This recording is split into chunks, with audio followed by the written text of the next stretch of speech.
Students, हमने last वाले video में देखा था कि गवर्नमेंट बजट क्या है, उसके ऑब्जेक्टिव्स क्या हैं, और फिर उसके नेक्स्ट वाले वीडियो में हमने देखा था कि गवर्नमेंट बजट के जो कंपोनेंट्स हैं उसमें हमने रेवेन्यू बजट को स्टडी किया था, और रेवेन्यू बजट के अंदर हमने रेवेन्यू रिसीट्स और कैपिटल रिसीट रेवेन्यू एक्सपेंडिचर के कंसेप्ट को हमने बड़े डिटेल में वहां अच्छे से समझ लिया। वो आपको सबको अच्छे से समझ में आ गया होगा।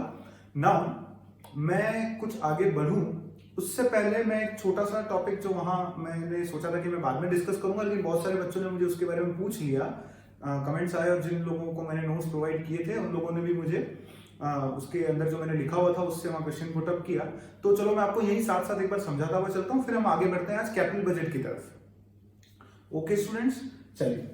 तो हमने जब रेवेन्यू रिसीट्स पढ़े थे तो रेवेन्यू रिसीट्स क्या माने थे, मैंने यहाँ लिखा हुआ भी है, those receipts which neither create any liability for repayment or nor cause any assets of the government. ना तो ऐसी गवर्नमेंट की ऐसी रिसीट्स, गवर्नमेंट के पैसे आने के वो तरीके कि जहां से गवर्नमेंट के पास पैसा आए लेकिन ना तो उसको वापस चुकाने की या कोई सर्विस देने की लायबिलिटी बने, और ना ही गवर्नमेंट की कोई एसेट कम हो, फिर भी गवर्नमेंट को जो रिसीट्स होती हैं वो गवर्नमेंट की क्या कहलाती हैं, रेवेन्यू रिसीट्स। ठीक है स्टूडेंट्स, ओके। यहां पर जो है वो टैक्सेस को हमने बिल्कुल रेवेन्यू रिसीट माना था, क्योंकि रेवेन्यू रिसीट के हमने दो पार्ट किए थे, tax sources and non tax sources. तो यहां पर टैक्सेस जो होते हैं वो गवर्नमेंट के हमेशा रेवेन्यू रिसीट होते हैं, उसके बारे में हम डिटेल में सारा डिस्कशन कर चुके हैं। लेकिन यहां जब टैक्सेस हम डायरेक्ट और इनडायरेक्ट के अंदर जब उसका बाइफरकेशन करते हैं तो एक जरूरी बात, जो इंडिया में हमारा टैक्स सिस्टम है स्टूडेंट्स, तो यहां पर डायरेक्ट टैक्स जो है वो प्रोग्रेसिव नेचर का है और इनडायरेक्ट टैक्स जो है वो रिग्रेसिव नेचर का है। अब इसको मैं थोड़ा सा समझा देता हूं। डायरेक्ट टैक्स प्रोग्रेसिव नेचर का क्या मतलब होता है?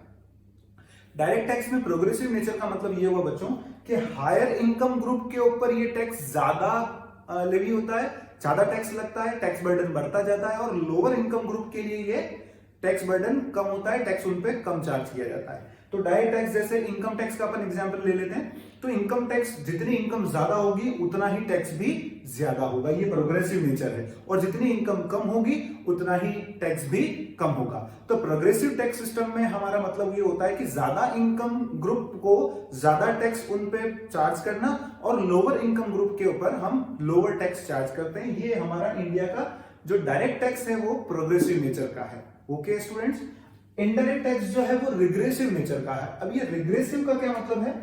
रिग्रेसिव का मतलब है कि ज्यादा इनकम वाले ग्रुप पर तो ये टैक्स एक्चुअली बर्डन कम हो जाता है, लेकिन लोअर इनकम ग्रुप पे ये टैक्स बर्डन बढ़ जाता है।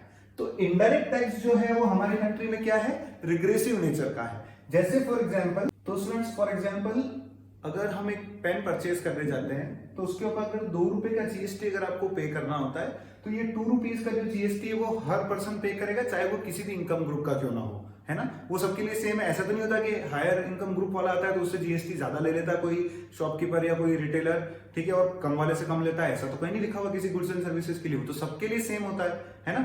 तो जब ये इनडायरेक्ट टैक्स जो है वो सेम चार्ज किया जाता है, तो इसके सेम चार्ज होने से क्या होता है कि अगर कोई लोअर इनकम ग्रुप वाला पर्सन आया तो उसके लिए 2 रुपए हो सकता है उसको ज्यादा लगे, ठीक है। 2 रुपए का टैक्स उसके लिए, गरीब आदमी के लिए बहुत बड़ी बात हो जाती है। ऐसे बहुत सारे गुड्स एंड सर्विसेज वो कंज्यूम करता है, ठीक है। तो अगर वो इस तरह से अगर वो टैक्स देगा तो उसके लिए वो ज्यादा इनकम ग्रुप, कम इनकम ग्रुप वाले के लिए ज्यादा बर्डन है। जबकि एक अगर कोई बहुत हायर इनकम ग्रुप से कोई पर्सन आता है तो उसके लिए 2 रुपीज का टैक्स बड़ी मामूली सी चीज हो जाती है। तो ये क्या होता है कि लोअर इनकम ग्रुप के लिए तो ये टैक्स बर्डन ज्यादा होता है, जबकि हायर इनकम ग्रुप के लिए कंपेरेटिवली टैक्स बर्डन कम होता है।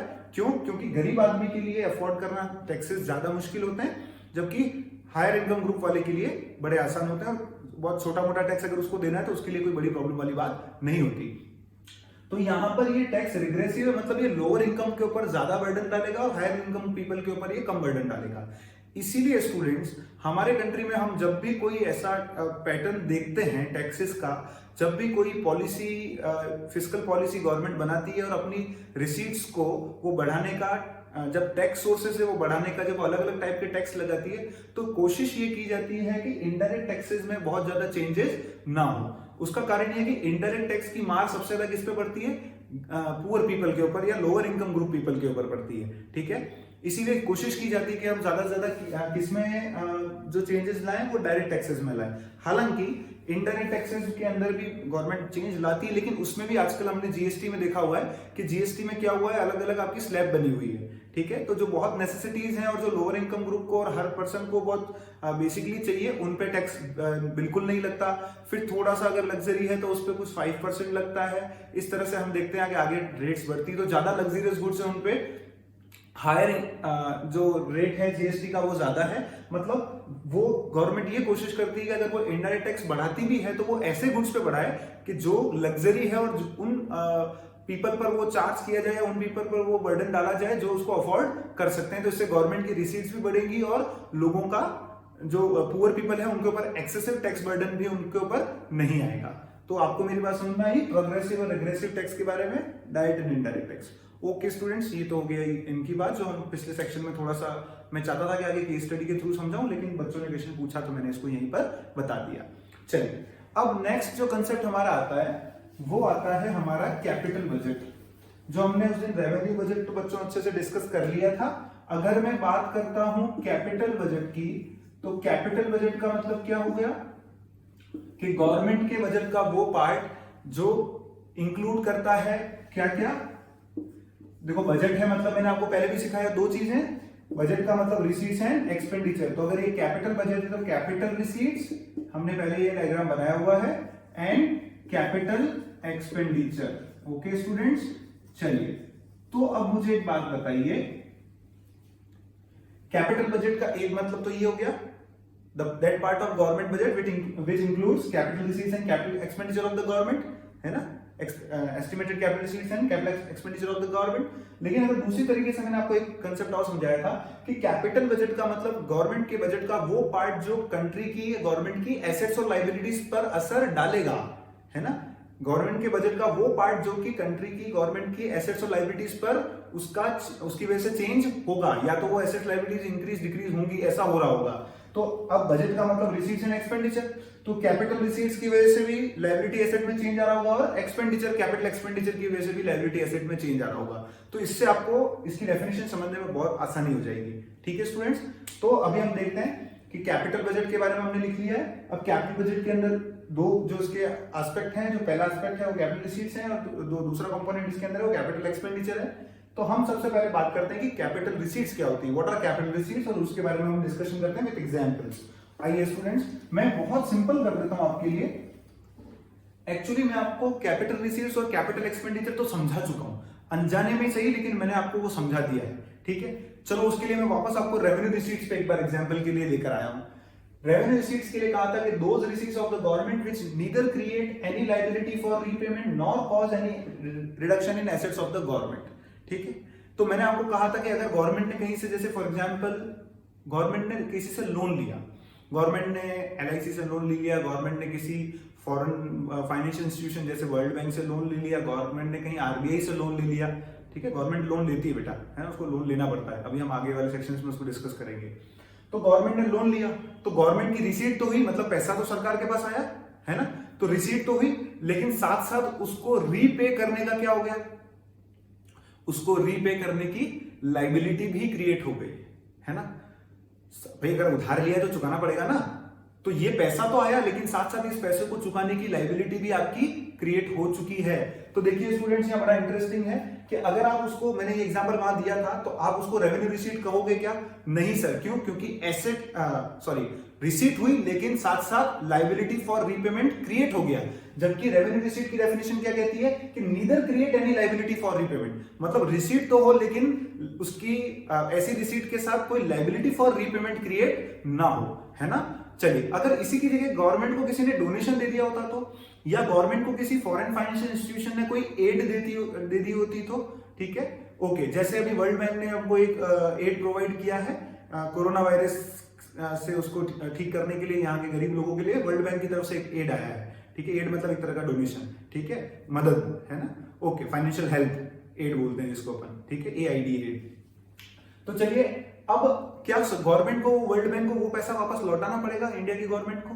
नहीं, फाइनेंशियल एड जो है वो हेल्प होती है, फाइनेंशियल हेल्प, और उसको वापस रीपे नहीं किया था, सरकार ने लोन ले लिया है, उन्होंने उनकी तरफ से हेल्प किया है, जो पूरे वर्ल्ड में सभी कंट्रीज के साथ, जो डेवलपिंग और अंडर डेवलप्ड कंट्रीज उनके साथ वो ऐसा कर रहे होंगे, तो हमको भी उन्होंने एज ए डेवलपिंग कंट्री उन्होंने हमको कुछ पैसा दिया है। तो अब वो गवर्नमेंट की रिसीट तो हुई है, गवर्नमेंट के पास पैसा तो आएगा, लेकिन क्या उसको रीपेमेंट करने की लायबिलिटी क्रिएट होगी? नहीं। और कोई एसेट कम होगी? वो भी नहीं होगी। पैसा आ रहा है, ना तो कोई लायबिलिटी बढ़ी गवर्नमेंट की, नहीं कोई एसेट कम हुई।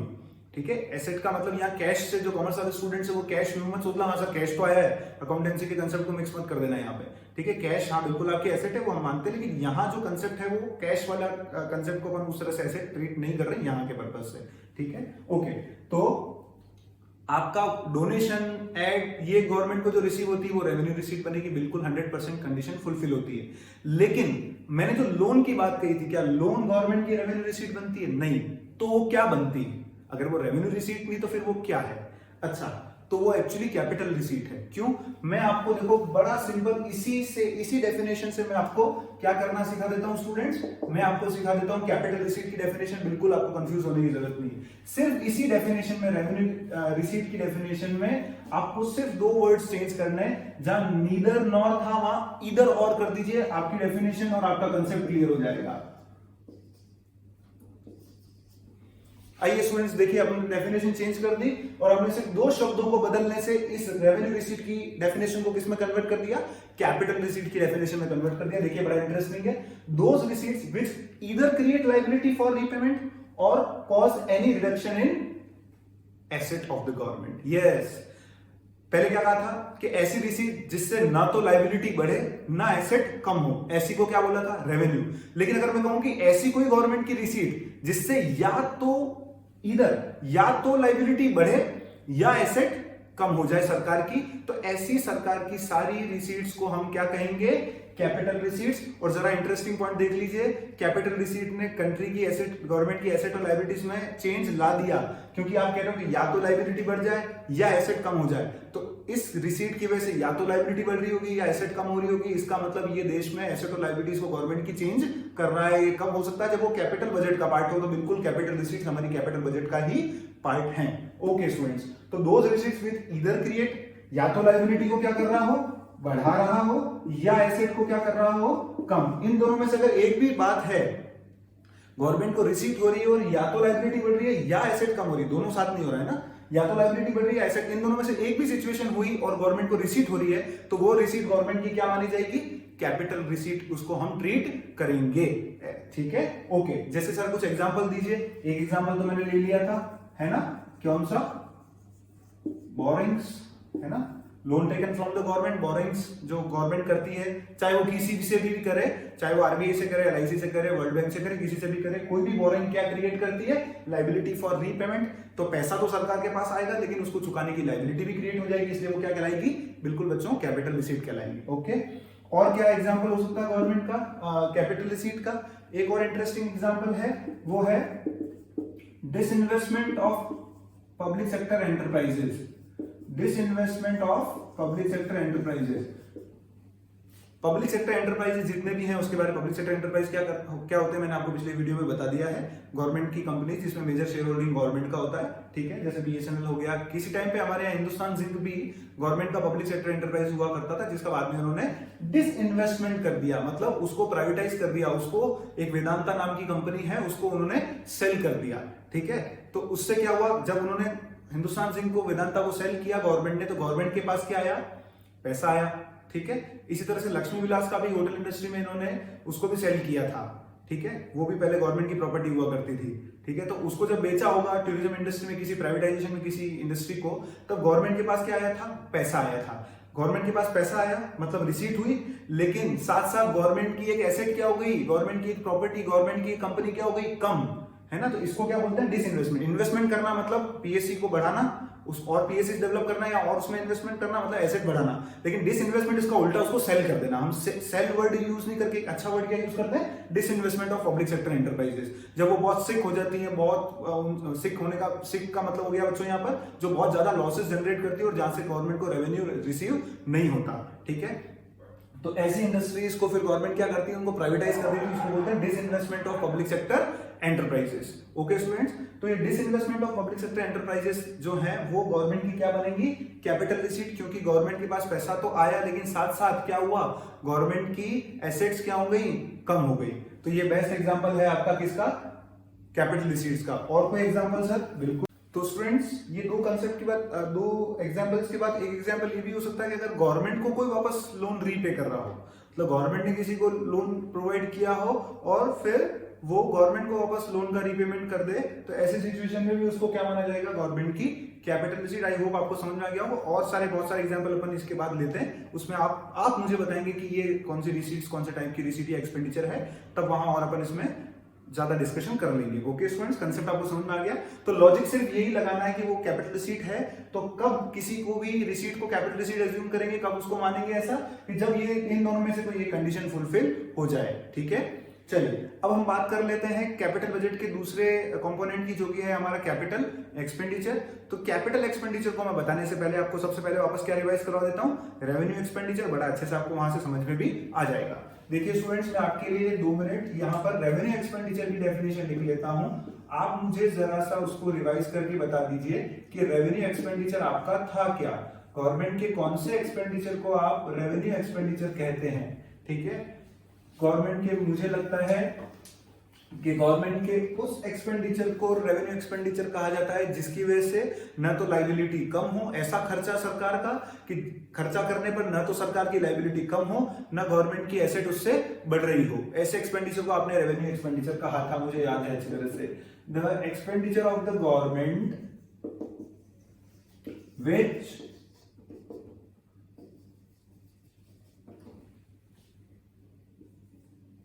neither reduce liability for repayment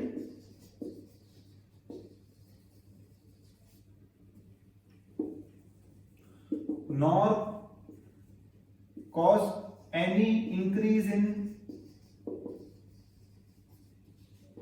assets of the government, assets।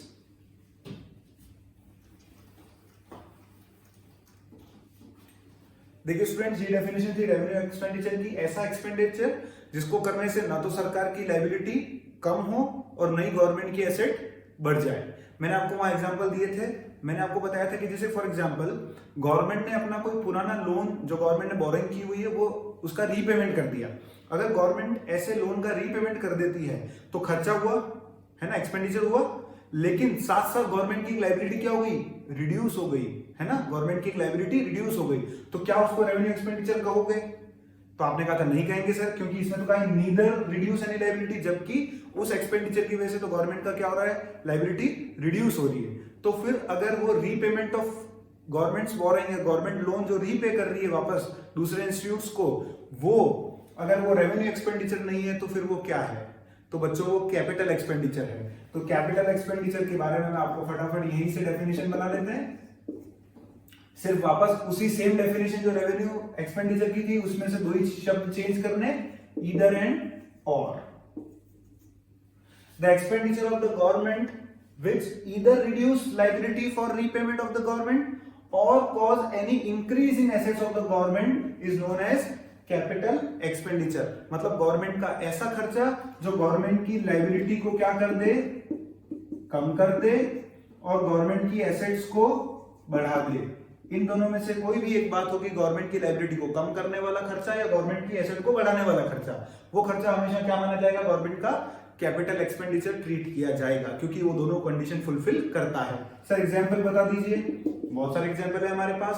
पहला एग्जांपल रीपेमेंट ऑफ बोरिंग, बिल्कुल बहुत अच्छा एग्जांपल है।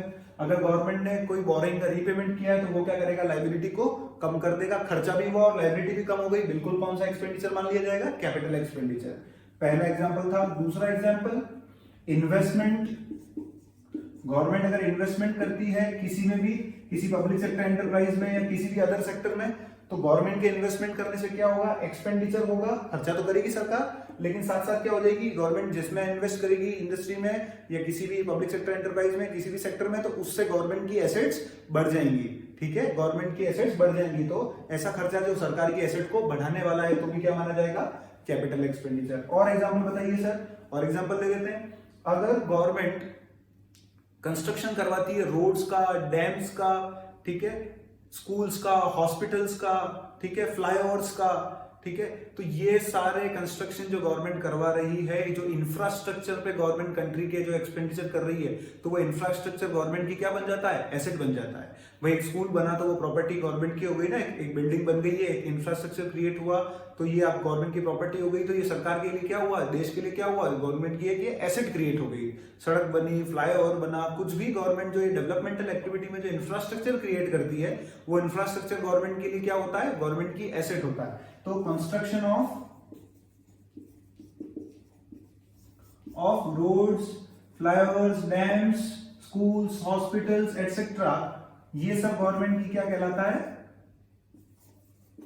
बिल्कुल गवर्नमेंट का कैपिटल एक्सपेंडिचर कहलाता है। ओके स्टूडेंट्स, कंडीशन क्या है, एक्सपेंडिचर जो लायबिलिटी को कम करता हो और एसेट को बढ़ा देता हो। ठीक है, आगे आपको अच्छे समझ में आई हो। ओके, चलिए आगे बढ़ते हैं हम नेक्स्ट सेक्शन की तरफ, जो है हमारा, मैं कुछ या तो पहले हम क्या करते हैं, हम आइटम्स ले लेते हैं कुछ, और फिर मैं आपसे पूछता हूं कि वो आइटम्स किस में आएंगे, रेवेन्यू रिसीट में, रेवेन्यू एक्सपेंडिचर में, या कैपिटल रिसीट में, कैपिटल एक्सपेंडिचर में। ओके स्टूडेंट्स, और उसके साथ हम एक केस स्टडी भी डिस्कस कर लेते हैं। पहले हम केस स्टडी ले लेते हैं, उससे आपको थोड़ा आइडिया लग जाएगा कि मैं किस तरह के क्वेश्चंस की बात कर रहा था। ठीक है, और उसके बाद हम फिर थोड़े आइटम्स लेके मैं आपसे ऐसे जनरली मैं आपको आपके सामने रख दूंगा, और उसका हम लॉजिक पूछेंगे कि वो किस कैटेगरी में आना चाहिए, वो किस तरह की रिसीट है, रेवेन्यू है या कैपिटल है, या वो किस तरह का एक्सपेंडिचर है, रेवेन्यू है या कैपिटल है। ओके स्टूडेंट्स, मुझे लगता है आपको बात समझ में आ गई होगी। चलिए आगे बढ़ते हैं केस स्टडी की तरफ। तो आइए स्टूडेंट्स, मैं आपको एक केस स्टडी की तरफ लेके चलता हूं। पहले हमने अभी तक जो जो पढ़ लिया है, हमने गवर्नमेंट बजट के कंपोनेंट्स पढ़ लिए हैं, उसके ऑब्जेक्टिव पढ़ लिए हैं, उसकी डेफिनेशन पढ़ ली है। उससे रिलेटेड बड़ी इंटरेस्टिंग केस स्टडी है, तो 3-4 साल पहले आपके बोर्ड के एग्जाम में आया हुआ क्वेश्चन है, ये 6 मार्क का।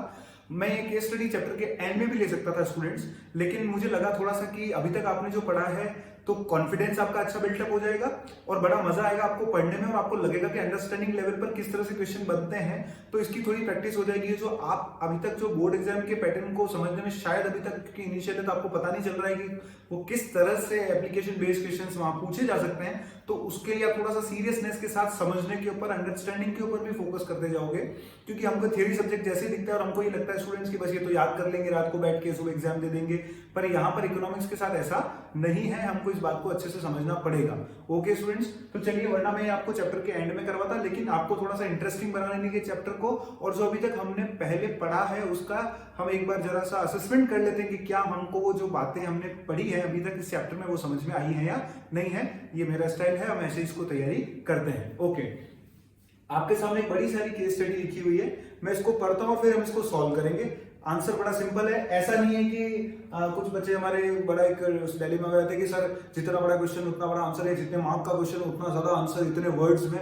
बेटा प्रोबेबली हम ऐसी कोशिश करते हैं, लेकिन जब अंडरस्टैंडिंग बेस्ड क्वेश्चन आता है तो वर्ड लिमिट के उसका ऊपर कोई बहुत ज्यादा फोकस नहीं होता, उसका फोकस होता है कि क्या ये स्टूडेंट्स इस कंसेप्ट को अच्छे से समझ पा रहा है जो मैं उससे पूछ रहा हूँ, क्या उसने चैप्टर को उतने अच्छे से समझा है, अंडरस्टैंड किया है कि वो मेरे इस क्वेश्चन का आंसर कर सकता है। तो वहां पर वर्ड लिमिट फोकस नहीं होती स्टूडेंट्स, वहां पर कंसेप्ट को समझ के उसके बेस पर जो भी आप आंसर लिखते हैं वो ज्यादा इंपॉर्टेंट उसके मार्क्स होते हैं, ना कि कितना बड़ा सारा आंसर हमने वहां पर लिखा है। ओके स्टूडेंट्स, चलिए, तो यहां पर एक केस स्टडी हमारे पास है। In the government of India budget for the year 2013-14 the finance minister proposed to raise the excise duty on cigarettes.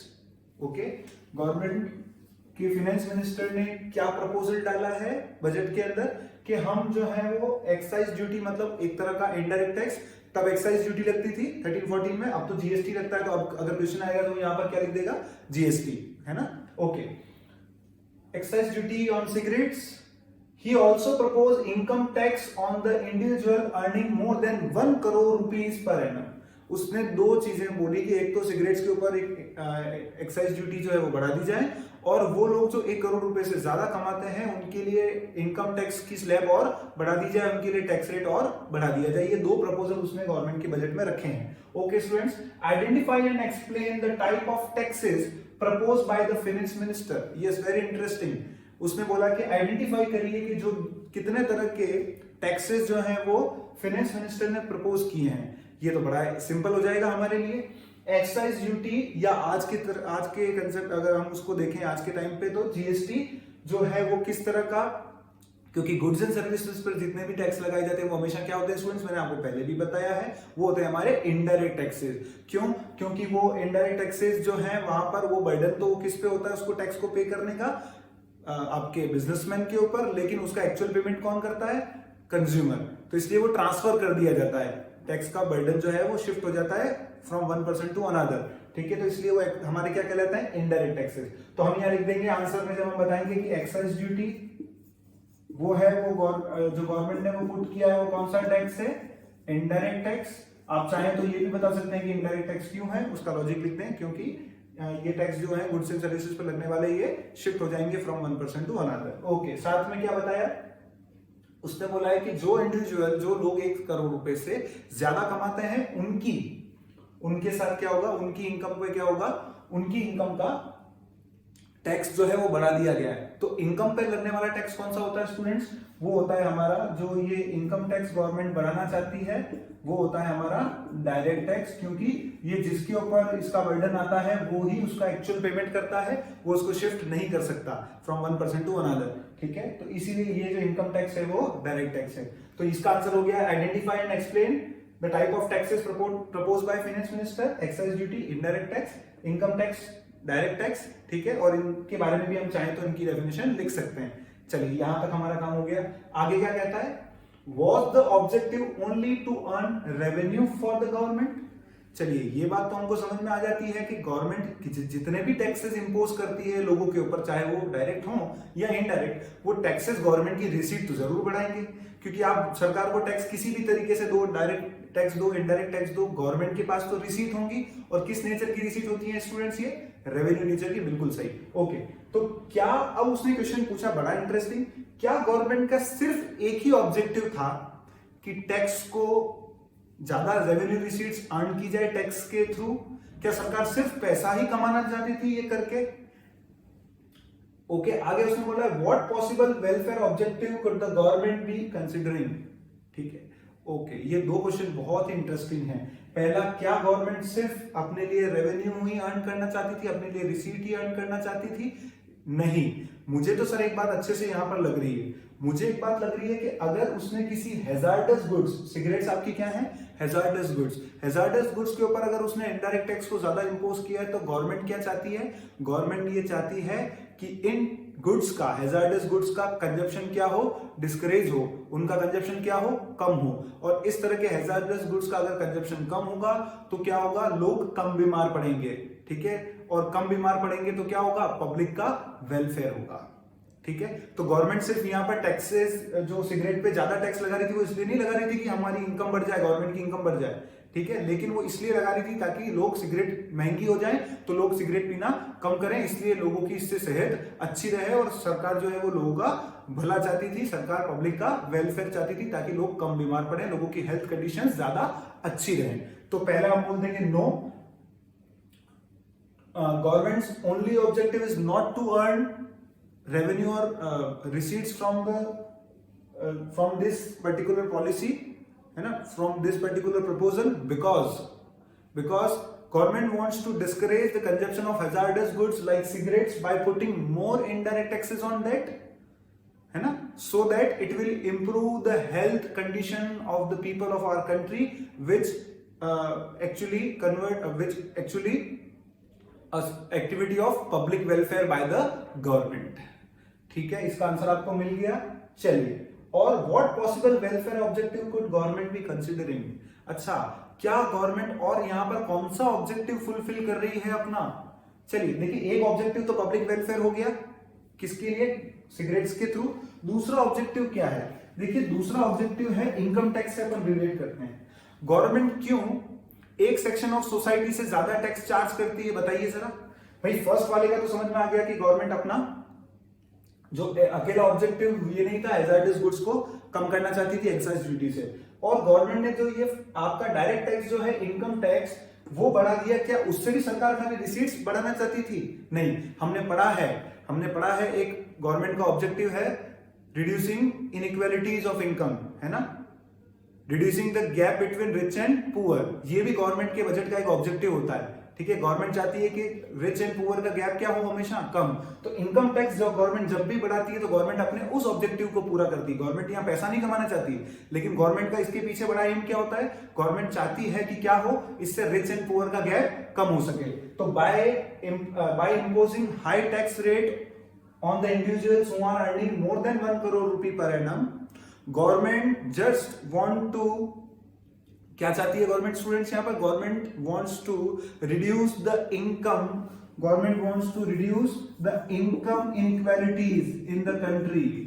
Government wants to reduce the gap between rich and poor in the countries by imposing more taxes on higher income group. Okay, reduce the income inequalities of the country, of the people of the country.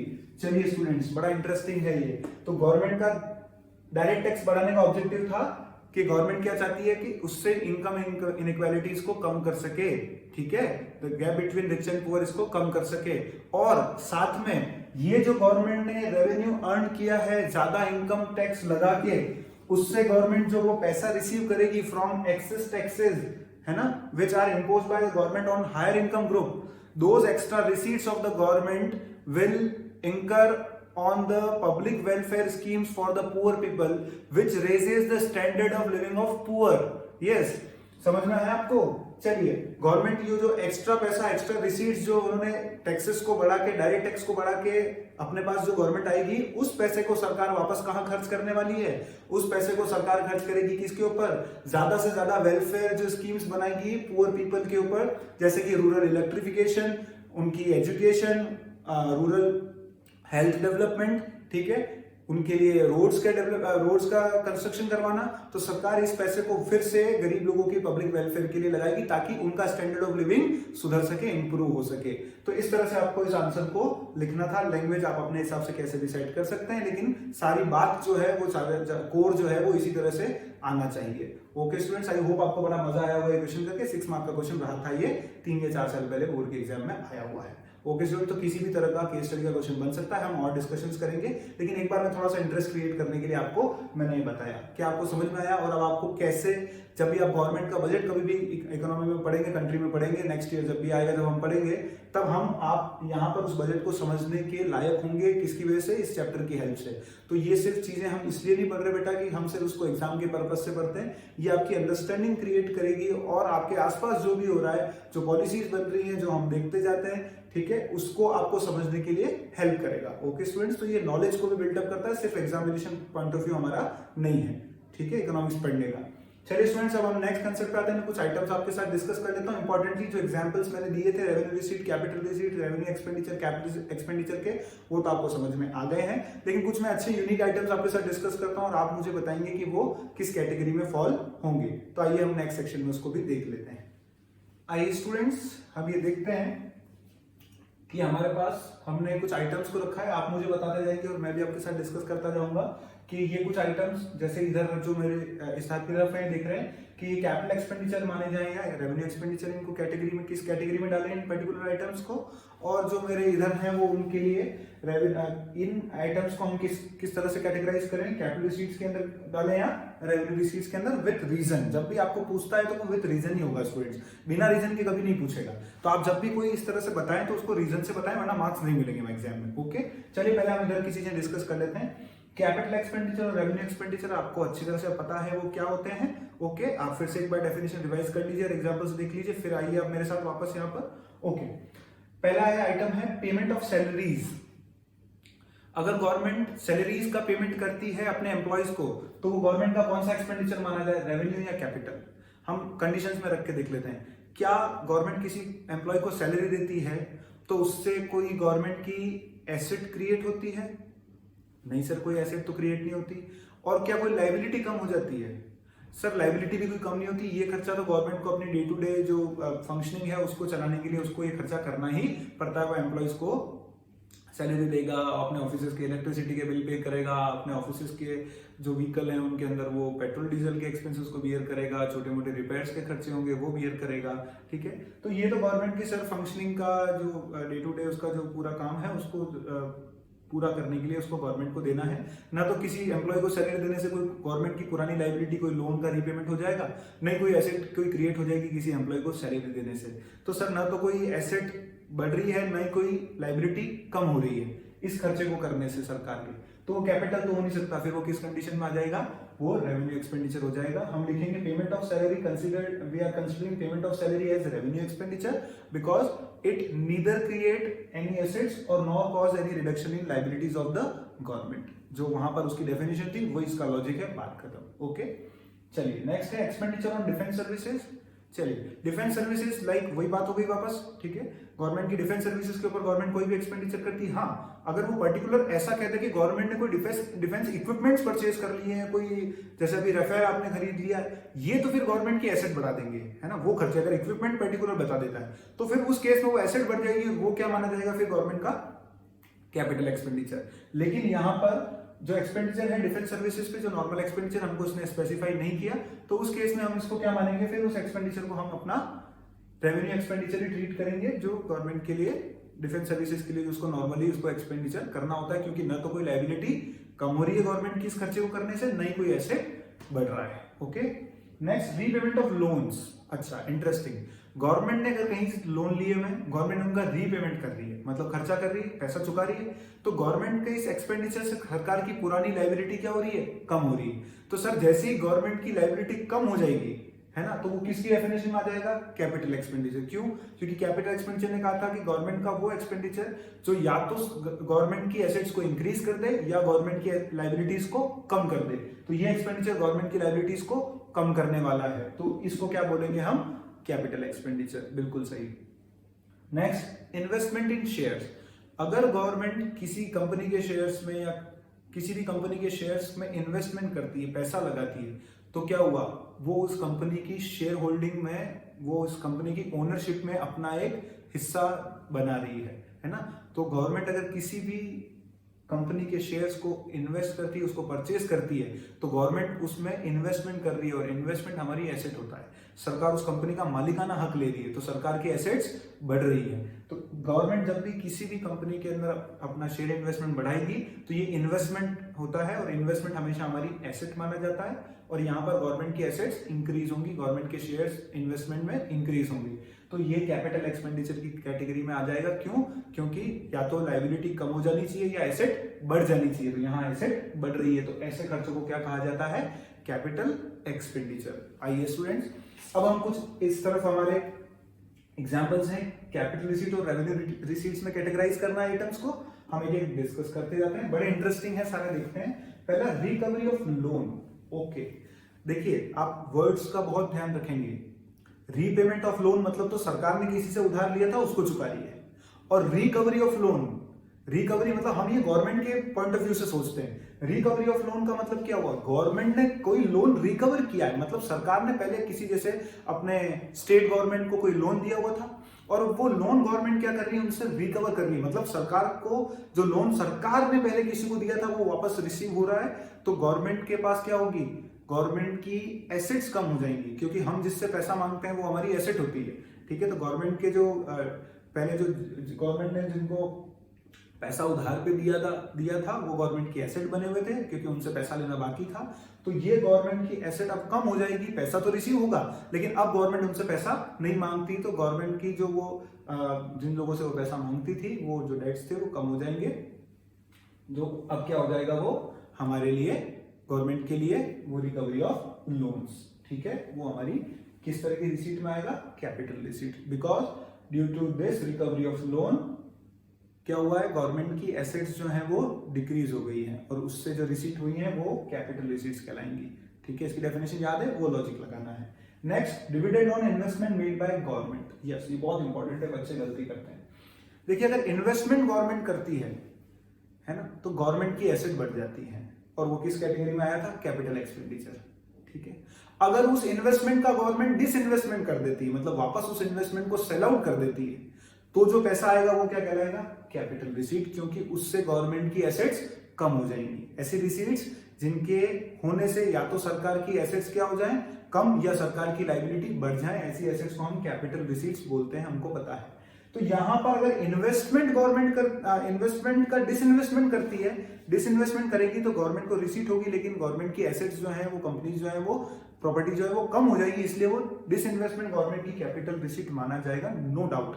But dividend, government ने किसी company में पैसे लगाए, shares खरीदे, उस मतलब government उसकी owner हो गई, उस कंपनी में उस पर्टिकुलर एक परसेंटेज की ओनर हो गई, तो ओनर को क्या मिलता है, प्रॉफिट का एक हिस्सा मिलता है, जिसको प्रॉफिट के पार्ट को जो ओनर को, जो शेयर होल्डर को प्रॉफिट का पार्ट कंपनी देती है, उसको हम डिविडेंड बोलते हैं, ठीक है, अ पार्ट ऑफ प्रॉफिट, ठीक है। बहुत सारे ओनर्स हैं, बहुत सारे शेयर होल्डर हैं, तो उन सब शेयर होल्डर को थोड़ा थोड़ा प्रॉफिट बांटा जाता है, तो वो शेयर होल्डर को जो प्रॉफिट मिलता है कंपनी की तरफ से वो डिविडेंड कहलाता है। तो अब गवर्नमेंट ने किसी कंपनी में इन्वेस्टमेंट किया होता उसके शेयर्स में, तो उतने शेयर की गवर्नमेंट उस कंपनी की मालिक हो गई, और बाद में अगर उस गवर्नमेंट उस कंपनी को अब प्रॉफिट कमाती है वो, और फिर वो कंपनी सरकार को उसको डिविडेंड देती है, उस प्रॉफिट का एक हिस्सा देती है, तो वो जो गवर्नमेंट को रिसीट हुई है डिविडेंड के थ्रू, उस कंपनी ने सरकार को प्रॉफिट का हिस्सा दिया, क्योंकि सरकार की भी उसमें ओनरशिप थी, गवर्नमेंट का भी उसमें इन्वेस्टमेंट था।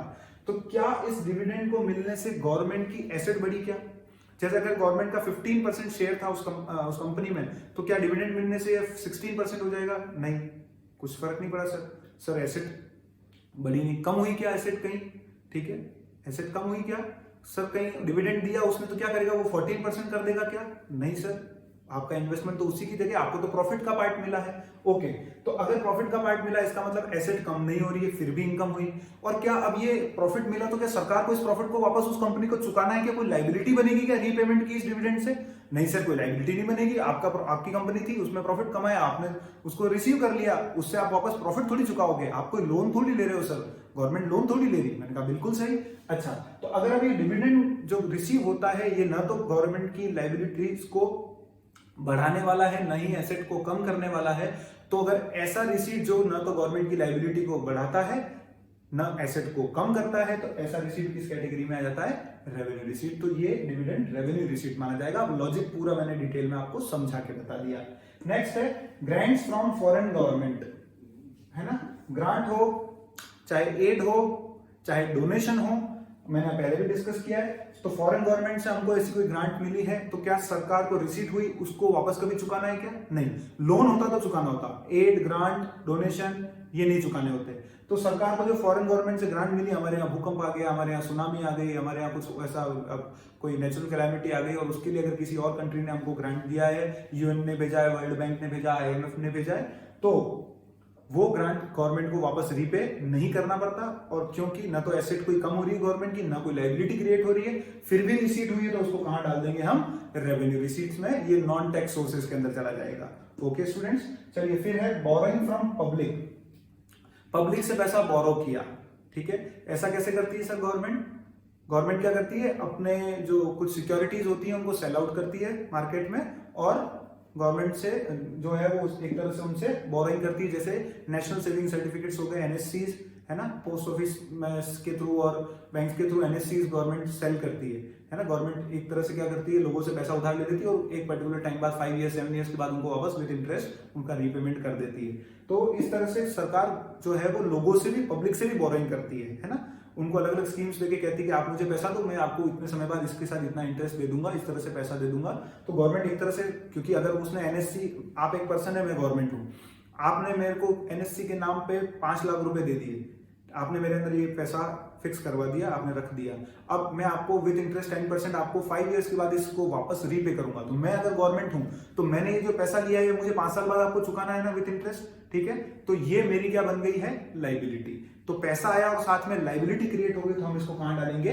कैपिटल रिसीट्स में। आई होप आपको और समझ में आया होगा अच्छी तरह से। अब ये और भी कोई डाउट, क्वेरी या कोई आइटम अगर आपको समझ में नहीं आता है, आप कहीं से पढ़ते हैं बुक्स वगैरह से, तो आप मुझे कमेंट सेक्शन में डाल सकते हैं, या मुझे व्हाट्सएप पे टेक्स्ट भी कर सकते हैं। ओके स्टूडेंट्स, अब अपना ये सेक्शन खत्म हो गया।